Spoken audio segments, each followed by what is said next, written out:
The Biden administration's now disbanded Disinformation Governance Board is suing Fox News.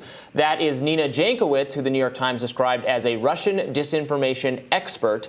She claims she was demeaned and defamed by the network in highly personal terms last year. Now, Jankowicz's suit is similar to Dominion's against Fox News, at least in her own view. She specifically cites that case in her lawsuit and claims that Fox's reporting about her is, quote, consistent with Fox's practices in other contexts, including in its election denialism and the related defamation of Dominion voting systems. So Nina Jankowicz is someone we criticized a whole lot in the show. I hope she's not coming for us next. I think we also said very, very critical things about her and this board, which, you know, they claim would not have actual enforcement ability, was just going to be an advisory board. But we've seen from the Twitter files and so many other things, we've seen that these advisors in the government were putting pressure on social media companies to censor speech relating to the election, relating to COVID. And in fact, she was one of those people, or would have been one of those, you know, intelligence officials who wrongly called the Hunter Biden story as misinformation, and then those people, that was used to justify this vast suppression. So I don't think this lawsuit has like a snowball's chance in hell of succeeding. But what do you think, Jessica? I am quite not sure if it has any similar nature to the Dominion lawsuit. I mean, now we have a legal precedent, but based on what I'm seeing of what's been said by folks at Fox that she's suing over, the highlights should be the things that are the most severe, and they really don't seem like that to me. Hannity said her job was to silence anyone who criticizes the Biden administration. Is that defamation of character? I wouldn't like it if somebody said that about me, but I don't know if that's defamation. And Tucker Carlson warned, get men with guns to tell you to shut up. Kind of sounds like a violent threat. Is it defamation of character? I'm really not sure. It could be a long shot, but I'm glad that it's going to use some of Fox's legal resources and time, to be honest. She wants to argue it's hyperbole, fine, but you're allowed to be hyperbolic in your criticism. I mean, you should, especially of government officials, of which she was one at the time.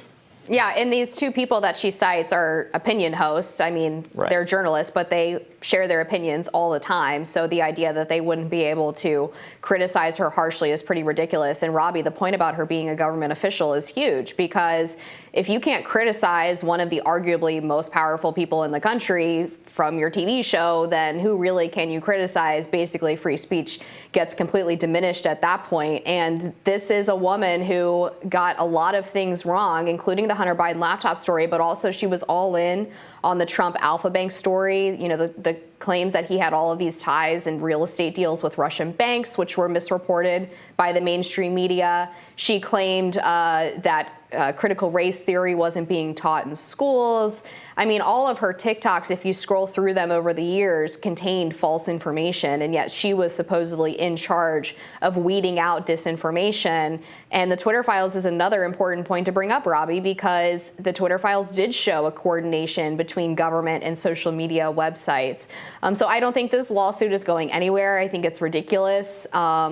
If anything, I see, just based on her social media presence and the way she reacted to the criticism, she's just a very sensitive person. Which is the last kind of person I would want in charge of they say there was not going to be enforcing any kind of thing, it's just advisory, but I don't want advisors in government who default to a kind of sensitive, knee-jerk hostility to what they describe as misinformation, and then their definition of misinformation is just this all-encompassing term where they've gotten things wrong, or things that are legitimately that should be within the realm of debate. And Nina Jankowicz type people have this framing that misinformation has so overwhelmed our senses, has so taken over our social media networks, and this is the crisis of our time, and it must be confronted carefully by the government. There's not, and I mean, the fact that she's suing over this is almost indicative of this whole problem, that she doesn't like what people said about her. She thinks there should be a right to silence them, to silence an entire media corporation, Fox News, for what is ultimately a difference of opinion, or a difference of how you would characterize her role. She doesn't think you should be able to talk about that. That's what's sinister about this for me. I don't. As you said, Jessica, it's not. It doesn't see she didn't put forth. Maybe there's more in it. Maybe we can find clearer instances of someone saying something that was, real. That was an actual, not an opinion, but fact or something like that. But again, she was a government official. Shouldn't there be a high bar to government officials being able to say, well, you can't say that about me? Yeah, I think this is a tricky situation because we've seen the intertwinement of media as an institution with government since the dawn of the nation. When the United States was trying to take Hawaii as a colony, for example, in the late 1800s, you had William Randolph Hearst get into the newspaper business. His family is still in business. William Randolph Hearst III is running it, Hearst Productions. And so when you think about them running misinformation pieces about people in Hawaii being savages and the United States needs to go and intervene there, many members of Congress making speeches on the floor with these newspaper articles backing what they're saying up. This intertwinement has always existed. Many of those people having stock in sugar companies as well, wanting to extract and export resources that they were going to then take from Hawaii, taking it as a colony after founding the country as, this is the nation that broke free from the colonization of the British Empire.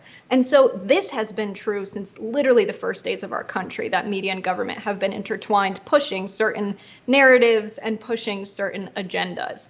And so do I think that this is a breaking point or a fracture between the establishment in the United States and the media? Not really. I really don't. I think this lawsuit is probably a little bit more Orwellian just because she's someone in government.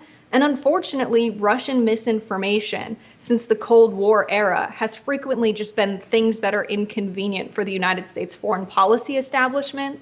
And so I think that the political motivation here is not pure. I don't think she's suing for the sole purpose of defamation.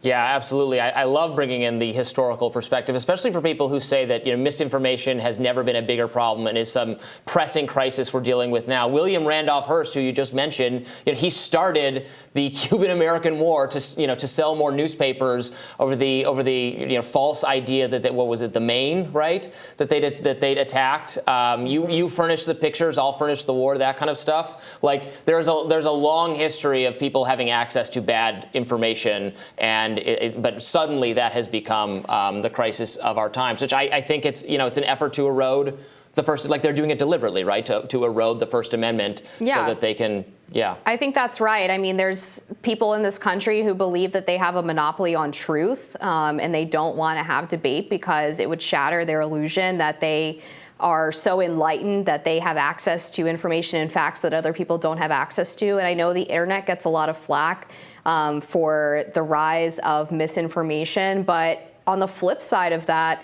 when you look at our country's history, our media ecosystem was controlled mostly by a few powerful outlets. I mean, people always go back to the golden days of objectivity in the 50s and 60s when everyone was getting their news from basically the 3 broadcast networks and their nightly newscasts. Now people have the opportunity to shop for alternative sources of information, which I think at the base level is a good thing.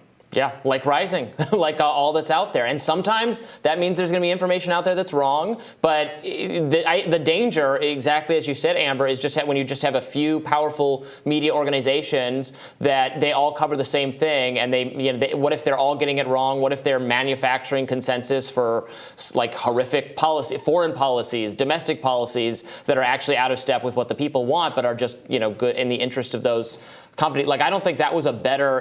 People do romance, or maybe those companies are the ones romancing it. They're trying to force that romance on you because they don't like all the competition they have now. But I think it's a good thing that we can get information out on all these different platforms, including TikTok, where I know you're very active, Jessica.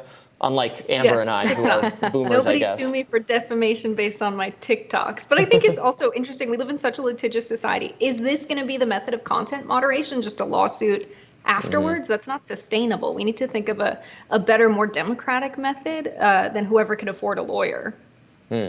All right, we'll have more Rising right after this.